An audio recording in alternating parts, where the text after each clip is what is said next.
on a train, and all the other victims that I've met along this journey, really, for their strength. Put a special mark on this so that I recognise this when I come back. Thank you for allowing me to do that. Oh, you're most welcome.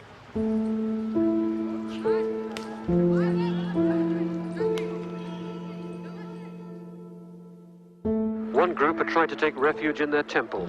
It was set on fire, their bodies dumped in a ditch.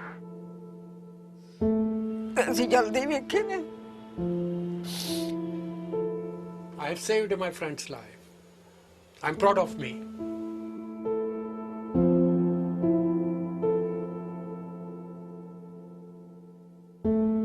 Although Harvinders fight for justice and a proper inquiry into the Delhi violence continues, India today feels a more integrated nation.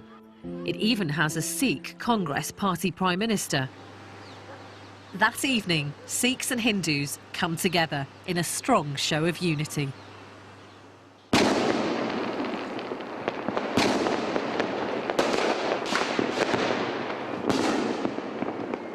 Pretty painful journey for me so far, but what's fantastic about this moment is that it's the festival of Diwali, which is the festival of light, celebrating the victory of good over evil, light over dark.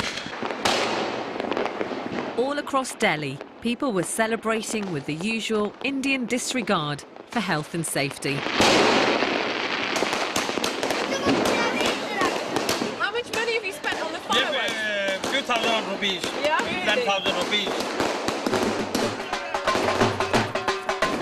This was the first party I came across, and to say that after 2 days of reflecting on mob violence it came as a relief would be an understatement. Who's going to share this with me?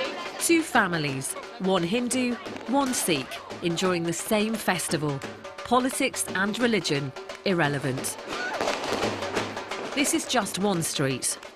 I don't want to read too much significance into it, but it's hard not to be moved by such a scene.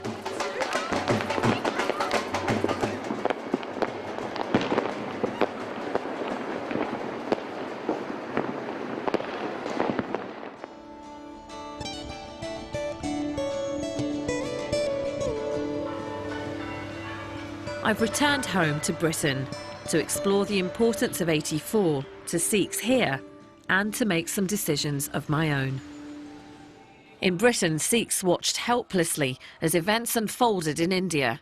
They demonstrated in their thousands and welcomed family members who fled the violence. Inderjeet Singh is one of the leaders of the British Sikh community. We protested, we wrote letters, we placed adverts in the daily newspapers.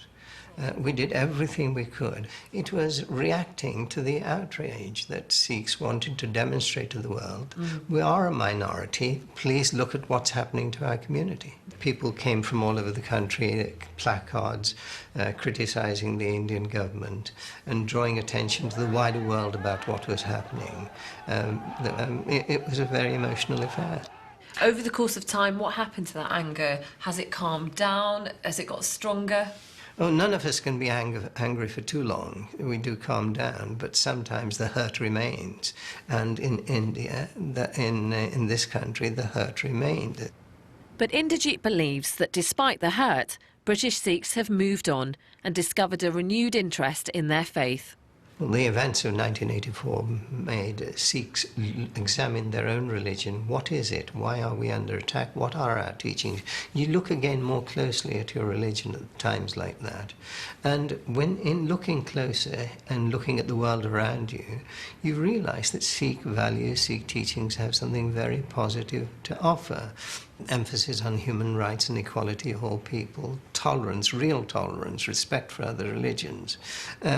These things are very important in giving a sense of direction to life. So, in a sense, that is something positive that came out of the trauma of 1984.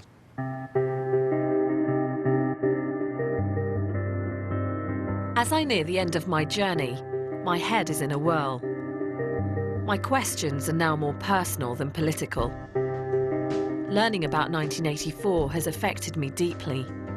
But what should I do now? Should I be making changes to my life? I'm heading north to meet a young woman who I hope can give me some clarity. 1984 has played a huge part in Ravinder Kaur's life. I find her at the Gatka martial arts class in Doncaster that she runs with her husband. This is Gatka in full swing. They wanted to take the anger they felt at the events of 25 years ago and channel it into something positive. Gatka is, as much as it is martial, is very spiritual as well. We come from such a rich history, it's criminal to almost leave it behind. Bless us with the ability to be able to carry on this martial art.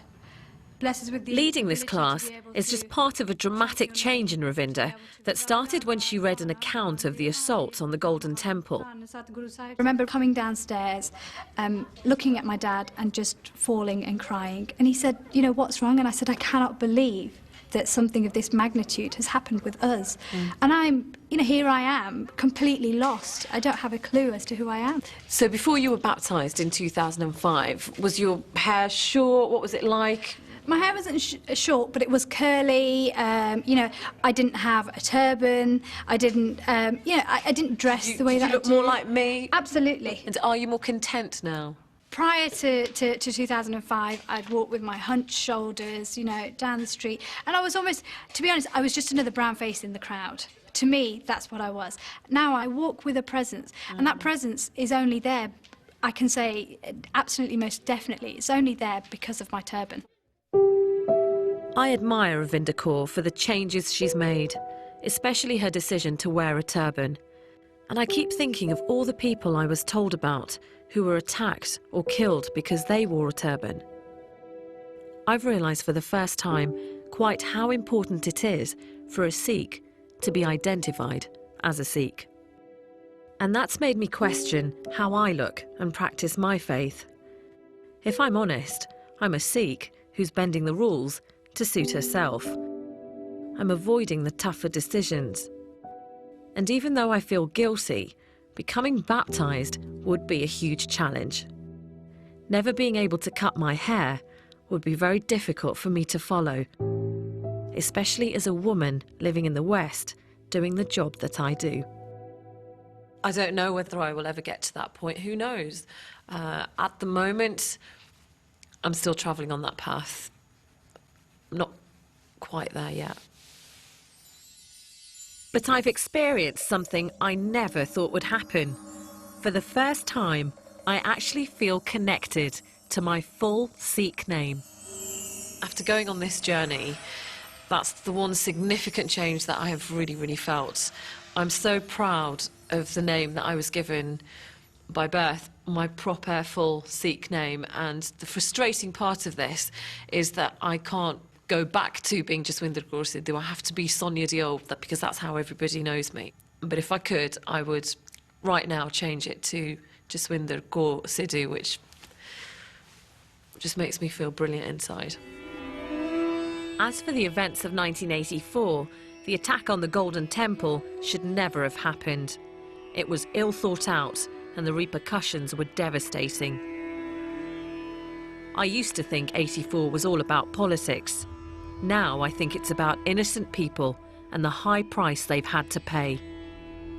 I can never again visit India without feeling the grief and sadness of those I met. It'll always be a beautiful and sacred place, but the bloodstains on the marble have told me a different story, which will be impossible to forget.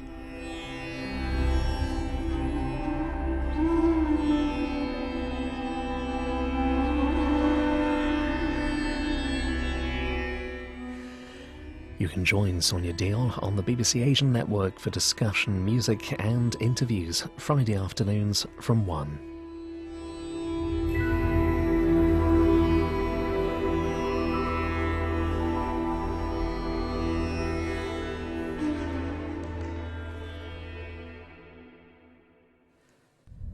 Mel Gibson tugs at the emotions next on BBC One as Tim.